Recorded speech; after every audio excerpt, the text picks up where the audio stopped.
Welcome to class, everybody. Before we get into the science of food, I want to take some time to reflect on our food culture, and that's what Unit 1 is all about. One of my goals for you in this course is to evaluate your relationship with food, and we often are what we call mindless eaters, and we eat for the sake of eating, but food is so much better than that, and so much more influential in our lives than we often give it credit for. So let's begin with the big question. Why do you eat what you eat? Now, you make food choices every single day. You're in a buffet line, you're in a grocery store, you're at a restaurant. You see these advertisements for food products and dietary supplements everywhere you go. And we have food controversies over things like gluten and ketogenic diets and cholesterol levels and GMOs, and they all show up on our social media feeds. Omega-3s are suddenly appearing everywhere, and nutritional yeast is being used as cheese, and flax seeds are being used as eggs.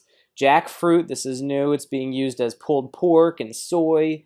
Now we see that morphed into just about everything. But everyone eats, and because of it, nutrition is always a hot topic. But why do we traverse certain aisles in the grocery store over others, or reach for particular items when you have a variety to choose from? Do you go with what you know tastes best, or do you side with convenience in order to cut food preparation time? Is it because it's comfort food? Is it cost? Is it health? Is it because that animal had a mom and you don't want to eat that animal? Or because of the impact that you know that food product has on our streams, rivers, oceans, or soil? Maybe you're choosing that food because it's the 4th of July, or you're at a baseball game, or it's Lent, or it's Monday. And go ahead and take the survey on campus. I want you to do this because I'm curious about your personal decision making. Many of you will be similar since you're at the same stage of your lives. But prioritize what you eat with it. And you'll notice that these priorities for why you eat what you eat will inevitably change for one reason or another as the decades continue, and maybe even after this course. But if you were to see food labels like this one, this is proposed by Mark Bittman in the New York Times a while back, what would you care about most? If we take a look at this, this is an idea of what we call politically untenable, since industries would never allow this much transparency, but it is fun to think about. What if we had a choice to prioritize nutrition, how healthy the nutrition facts label suggests it is, or foodness, how closely it resembles actual food, or welfare for the animal, the worker, or the environment? Or as our foods ride that conveyor belt across the checkout counter, we can take inventory of how many green, yellow, and red foods slide by, as denoted by the labels. And notice the continued transparency there on the right-hand side with the GMOs being labeled as well. And in this world, could your health insurance or employer benefits be based on the average score of your foods? And would people be more likely to make healthier choices if the label was simply different? Now, why should we care about nutrition in the first place?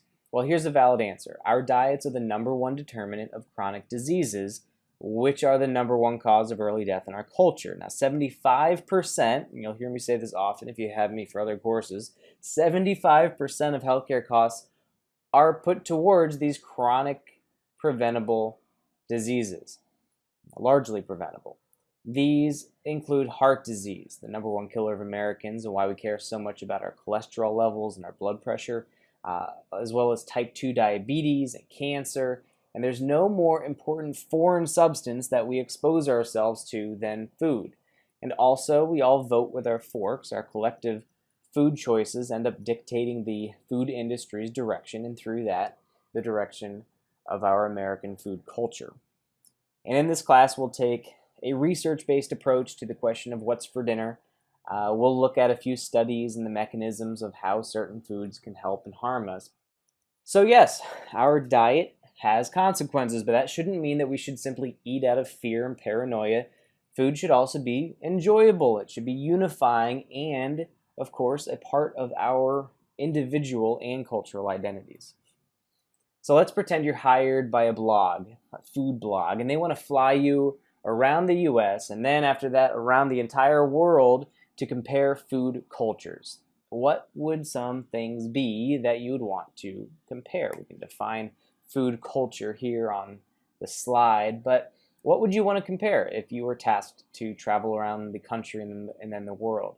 You'd probably look at staple meals, maybe some cooking techniques that are passed down through generations, trends and what's popular or emphasized in society. How about local versus industrialized? How far does the food travel to actually get to your plate? Your food experience and how much is that prioritized? The time that you invest in eating the food or making the food, and who are you eating the food with and when? Um, how often are you eating alone? And also, where do you get your food? Is it markets on the street side? Is it grocery stores? How about the cost of meals?